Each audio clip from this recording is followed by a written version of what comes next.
Thank you very much, Kimberly. Madam Speaker, Mr. Vice Speaker, counselors, guests, alternate counselors, guests, and friends. I'm pleased to give the Chief Executive Officer's report to the 2015 ACR Council meeting. Let me first congratulate Program Director Sherry Cannon and all those involved in creating the ACR annual meeting that is running concurrent with many council sessions. It's truly a terrific collection of topics centered on the strengths of the ACR. I have no financial disclosures, but have to disclose that after my first year, it's been a humbling experience as every day I continue to be impressed with the quality of our incredible volunteers and ACR staff. We recently lost a wonderful gentleman and leader in the passing of John J. Curry. Serving as executive director from 1984 until 2004, John oversaw the development of numerous programs at the college, such as quality standards, now practice parameters, accreditation programs that ensure high-quality care, appropriateness criteria that are now the foundation of ACR Select. On a personal note, it was at John's urging that I became involved in ACR Economics, a truly life-changing event. We are all indebted to John, and his impact continues as a foundation of the college today. Dr. Allen has discussed the complete rewrite of the ACR strategic plan. This was followed by the assessment of all existing programs at the college, a process I'll describe to you shortly. This abbreviated list of accomplishments you see on the screen will be covered in detail later in the meeting, including our efforts including lung cancer screening, the continued development and promotion of Imaging 3.0, the advancement of our capabilities in the ever-expanding world of registries, success of our unique ACR educational programs, and a complete restructuring of the ACR Philadelphia Research Office. Every ACR employee has been given a card describing the core purpose and core values of the ACR as a daily reminder of the college's reason for being. They carry these with a sense of pride and accomplishment. I would like to take just a few minutes to describe the program assessment process that followed the approval of the strategic plan. The college had accrued over 300 programs and projects that required evaluation. These were grouped into a total of 51 programs with a standardized summary being constructed by staff for each of them. Dr. Allen appointed a work group, as shown here on the screen, to perform this task under the guidance of our consultant from TECR International. It's notable that no member on the work group had a vested interest in any specific program or group. The tool has been specifically designed for not-for-profit organizations and used by TECR in many prior engagements. So this process was undertaken with three basic assumptions. As Dr. Allen said, there are always more opportunities than there are volunteers, staff, and financial resources. Secondly, from the preliminary research done of our members and others, we heard loud and clear that there was substantial unnecessary duplication in the 54 radiology organizations. And thirdly, a selected group of high-quality, high-demand programs is superior to a broad menu of programs. So each program was evaluated using three metrics after complete review of the staff summaries. First was the concept of program attractiveness, which had three elements. First, is the program consistent with and in support of the strategic plan? Second, is the program attractive to our membership based on primary and secondary customer groups? And thirdly, the third measure is the current projected financial attractiveness of the program. The second assessment was whether the ACR is best equipped to support each program, and if not, are there other organizations that are better suited? And the final binary question was whether or not there are alternate providers giving similar programs, whether they be radiology organizations or commercial entities. So for every program, each member of the group completed this extensive questionnaire with their answers and resulting scores reflecting the metrics described. After extensive discussion, using the results of these questions, each of us placed our score stickers on the flip chart for that given program, as seen here. And it's notable that the dots are clustered, indicating agreement. In cases where one or more members substantially disagreed, more discussion would occur until consensus was reached. Based on the three metrics, each program was assigned to one of the 8 cells you see here. And in addition, based on our discussion, specific programs recommendations were made. So this process and the resulting categorization and recommendations were presented to and approved by the Board and Council Steering Committee at the January meeting and will guide the college commissions, committees, and staff over the next several years. Now, there are several key take-home points. One is that this is an ongoing process and programs will be periodically reassessed. Number two, resulting changes in efforts and resource allocation will occur over the next 2 to 3 years, but soon is not an acceptable time frame. And three, this is not simply a budget balancing exercise, but rather a systematic refocusing and optimization of all of the college's resources.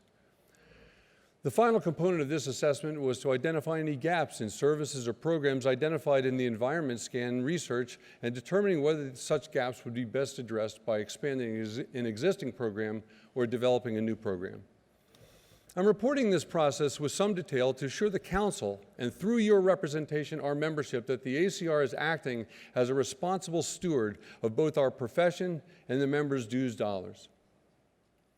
Now I'd like to take you on a brief and selective tour of multiple highlights of ACR activities that have occurred since the last full Council meeting. These have been organized based on the goal categories of the strategic plan that you see here, and in most cases involved groups throughout the ACR and were not confined to one of our former pillars. Most of these topics will be covered in detail in sessions later in the meeting. Well, just like the Wicked Witch, the SGR, as Bibb said, is dead. And after a long and sustained effort by organized medicine, there's been no more quarter-to-quarter or year-to-year games of chicken played by Congress with our patients' access to care on the line. We should not, however, believe that this is a return to the old days, as the other provisions of the macro law give us a clear message that value-based care is on the fast track and radiologists must get involved. Through skillful coordination of 75 organizations, including the Lung Cancer Alliance, Ella Kazaruni, Geraldine McGinty, and a virtual army of volunteers and ACR staff from multiple areas, with a congressional push, convinced CMS to override the MedCAC recommendation against coverage for lung cancer screening and, in fact, approve coverage. This could not have occurred without the foundation of the science provided by the Akron National Lung Screening Trial. Once again, to quote Bruce Hillman, research has served as pre-advocacy. We now turn our attention to protecting a woman's right to another life-saving procedure threatened by the U.S. Preventative Services Task Force ruling or proposal that's already been mentioned of this ill-informed recommendations on screening mammography. Our team of experts and consultants are working tirelessly to ensure that the regulations to implement the PAMA legislative mandate achieved in 2014 for appropriate use criteria reflect the ACR-guided legislative intent, as well as to enforce the call for CMS data to justify their multiple procedure payment reduction for the professional component of imaging services.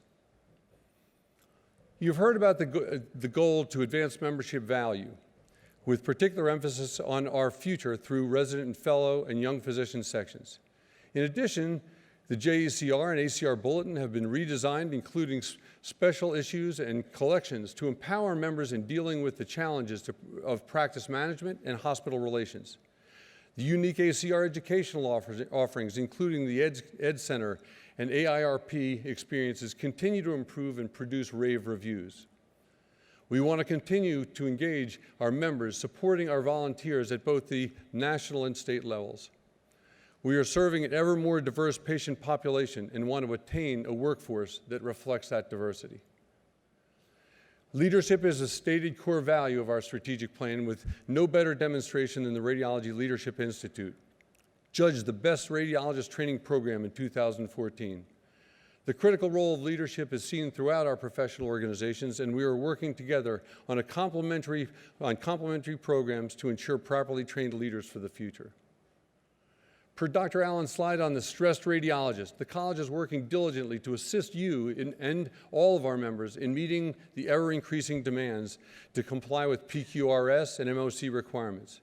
Participation in the National Radiology Data Registry, which is a qualified clinical data registry, will facilitate your documentation of quality care and provide data to support you in the age of the CMS value-based modifier.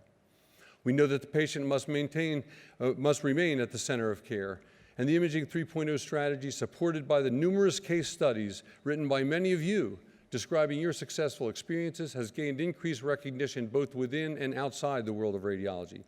You must be the champions of these practices in your departments and with your groups so that these principles ensure a bright future. The research being done in the Harvey Neiman Health Policy Institute and the web-based programs created by the HPI staff will support that effort. We know that we must use technology to facilitate our advancement into this era of improved value and accountability. The college led the way in developing these tools through ACR Select and ACR Common, and now under development programs to assist the radiologists to promote consistency in reporting. Our Triad program, supporting our accreditation and research efforts, was recently presented to the National Cancer Institute with enthusiastic feedback. All radiologists should avail themselves of the new ACR Informatics Resource Center to keep up with the most current developments. We know that our future depends on continued innovation and research. The College Research Center and Commission has successfully transitioned to a new model and, equipped with board-approved business plan, is poised to move ahead. This includes the IDEAS project, a recently approved registry to evaluate PET scanning for dementia, similar to the successful NOPR program. The Strategic Plan Committee recognized the importance of working with others, both within and outside of radiology. It has already borne fruit, as Dr. Allen and I have described. Through increasing contacts with leaders in other specialties, we have the opportunity to demonstrate the critical role of radiologists in the environment of team-based care. And finally, to achieve all this and the best support of all of our members, your strategic plan documents that the college must manage our fiscal resources to best respond to current and anticipated challenges, including the previously projected fiscal year 2015 budget deficit. Dr. Ann Roberts will shortly present to you the board-approved balanced budget for fiscal year 2016, a testimony to the effectiveness of the strategic plan and program assessment processes. Your leadership understands that the ACR is your voice and must continue to represent you and the patients you serve and the practices of radiology as medicine evolves. And you can rest assured that the American College of Radiology will continue to fulfill that role. With your help, we'll fulfill the planned vision that the ACR members will be universally acknowledged as leaders in the delivery of advancement of quality health care. I must take a moment to thank the board, the Strategic Planning Committee, and the Program Assessment Group, as well as the Council and Council Steering Committee for guiding us through this process. In addition, my thanks to you and the virtual army of volunteers who assisted by the unbelievable ACR staff, have made this such a successful year. Madam Speaker, this concludes my report.